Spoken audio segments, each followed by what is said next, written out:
Welcome to Leaders Arise. My name is Demola Awoyele. I want to say thank you for being a part of today's broadcast. And if you will permit me to welcome you to the last month of the year 2022. I believe that this month we crown up all that the Lord has begun in your life as far as leadership and of course your ministry is concerned. We've been on this platform for quite a number of months, especially throughout this year. We have always been online learning leadership and providing timely insight that will make you to succeed at whatever it is that you do in the will of God. So I want to say thank you for being a part of this broadcast ever since we began in this month of January, or in this year 2022, January this year. And I want to say thank you for sticking to what we are doing here even up until today. This day I've chosen for a title or a series, Finishing Strong. And I'll be running this series for the next couple of episodes. You probably will have guessed why I'm choosing this very serious topic. The truth is the year is rounding up very soon. In the next couple of weeks, we're going to be done with year 2022. So it is important that we begin to look at the subject of finishing strong. And so, like I said, it's going to be a series that we run for the next couple of episodes. So let's get started today. And I want to choose for a subtitle today, Finishing is Winning. Remember, the series is Finishing Strong, but the title of today's episode is Finishing is Winning. Finishing is winning. What I want to emphasize in this topic is the fact that you cannot say you have won unless you finish. Every finisher is a winner, and every winner is a finisher. What does that mean? It is not enough to start. You must finish. Can you picture a race that athletes are running? You will discover that nobody is crowned a winner unless he finishes. It doesn't matter how the person starts. It doesn't matter the speed, the passion, the energy, the drive that he or she puts into the race at the beginning of the race. What would eventually matter is that the person finishes. Even if the person got to few meters to the finish line and he does not finish, that person can never be crowned a winner.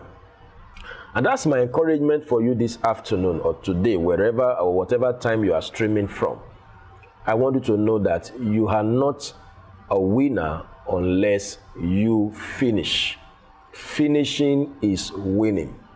You know, sometimes we speak about the fact that, oh, I'm a winner, I'm this, I'm that, I'm this and that. As much as it's important that we make such positive confession, they are very important, but understand that in actual sense, a person does not win unless he finishes. So what I want to share with you today is how you can be a winner in a practical sense by ensuring that you finish. Whether it's your ministry work, whether it's your career, whether it's your business, whether it's your marriage, whether it's your academics, whether it's whatever it is you do. How can you position yourself as a winner? By ensuring that you finish. Now let me take you to scriptures. There are two personalities in the Bible that told us that they finished, and the Bible allowed them, or God allowed them, to pen it down. And he allowed those that canonize the Bible to put those statements in the canon of scriptures. Those two personalities permit me to call Jesus a personality or a person, is Jesus and Apostle Paul. You know, Jesus said that it is finished. If you check most of the Gospels, or if not all of the Gospel, or some of the Gospel, Jesus said, it is finished. It is finished. He said that before he died. That means we are supposed to finish before we die.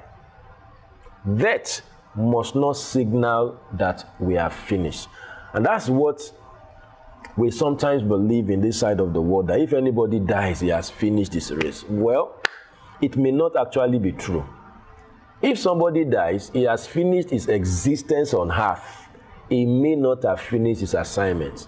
I know we don't like to hear that, but that's the truth. That is the truth. Remember when Elijah told God in 1 Kings 19 that it is enough. I am ready to die. I have done all you want me to do. God told Elijah, there are still many things to do. He said, the journey before you is still much. But Elijah thought he was done, that he wanted to die. When Caleb got to age 80, God confronted Caleb. He said, you are old and you are well stricken in age, maybe about to die. But there are still many more lands to conquer. So let's bust this myth or this idea that if anybody dies, then it means he has finished his assignment. Well, that may not always be true. I can agree that if anybody dies, he has finished his term on earth. He has finished his existence on earth, but that may not necessarily mean he has finished his assignment on earth. So it is important we realize that God wants us to finish before we die. That is the only way we can know that we are finished. That is the only way our generation can know that we are finished. And that is the only way we can assure ourselves that we are finished. So if you check Jesus' statement in the gospel, he said, it is finished. That was before he died. That was before he died. And remember, Hebrews 12 verse 2 spoke to the fact that Jesus is the author and the finisher of our faith. The starter, the initiator, the pioneer, the beginner, and the finisher of our faith. So that already tells us that Jesus finished, or Jesus was a finisher. Okay, in case you are saying, Jesus finished because he was God or is God. Jesus finished because he was massively anointed. Jesus finished because he was the Messiah. Okay, what of Apostle Paul? At least Apostle Paul is never in the class of Jesus. He was never and is never God. He was never and is never the Messiah. He was born the same way all of us were born. He received a calling from God the same way all of us receive a calling from God. But Apostle Paul said that he had finished. 2 Timothy chapter 4 verse 6 to 8. Paul will write that the time of my departure is at hand. All right, I'm ready to be poured out as a drink offering, and the time of my departure is at hand. And I think I like that statement. Not too many people can say that their time of departure is at hand. A lot of people, death catches them unawares, but God does not want death to catch us unawares. We should have an idea of when our time on earth here would be over. I know most of the time we don't believe that. You hear some pastors say nobody knows when he will die. That is true, but that is not completely true. We are supposed to have a hint. We may not know the exact time or the exact date. Just like Jesus. Jesus knew he was going to die. All right? Apostle Paul knew he was going to die. Peter knew he was going to die. If you check 2 Peter chapter 3 or thereabout, Peter said, it has been revealed to me that I will soon put off this my tabernacle.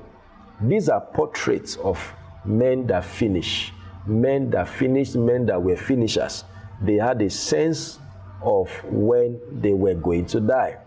And that gave them the wisdom to ensure that they finished their assignment before they died. But somebody is saying, Pastor Demola, why are you scaring me with death? I'm sorry, I didn't plan to talk about death, but I'm just talking about the fact that Apostle Paul said he finished. Jesus said he finished. And these two personalities, even Peter, but let me remove Peter from the equation. Let me talk about Jesus and Paul. They said that before they died. Number one, it means it is possible that somebody finishes. Number two, it is possible that you finish before you die. Number three, if you must finish before you die, you must have a sense of when death would come. Then number two, you must have a sense of where you are. at your assignment. The challenge most of the time is that so many people do not even know where they are as far as their assignment is concerned. Some people do not have a way of measuring. I think that's a very big problem. We are just living life as though, let's just keep doing it. When God calls us home, we are going to go. Well, I believe that if you know that your assignment is something specific that God has given you, don't you think that it is measurable? If assignment is a task, I think it should be measurable. For example, if I have a task of cleaning my house, I know I'm going to do this so I can measure. I know when I'm done. I know when I'm not done. So it is important that you must not live your life vaguely. You must be certain, you must be sure, you must be focused as to what it is that you really are doing. So Jesus said he finished before he died. Paul said he finished before he died. So we got that from scriptures that there are two personalities in the Bible that said they finished. So we learn 4 things from there as I begin to tidy up today's episode. Number 1, it is possible to finish. Number 2, it is possible to finish before you die. Number 3, if you must finish before you die, death must not catch you unawares. Number 4, you must have a sense of measurement or measuring where you are at as far as God's purpose or assignment for your life is concerned. This is just an introduction to our topic on finishing is winning. I'm going to pick up from here at the very next episode. But don't forget that until you finish, you are not yet a winner. You are a winner potentially, but you must be a winner practically by ensuring that you finish. And that is what we're going to be doing all through this season as we prepare ourselves to wrap up year 2022 and as we step into the glorious year 2023. Thank you for being a part of this broadcast. I look forward to receiving your questions, your comments, your feedback, and of course, share this video across all your platforms. If you have not liked that page or subscribed to our channel, if you're on YouTube, go right there and do the same. Remember that finishing is winning. You will finish and you will be a winner. God bless you.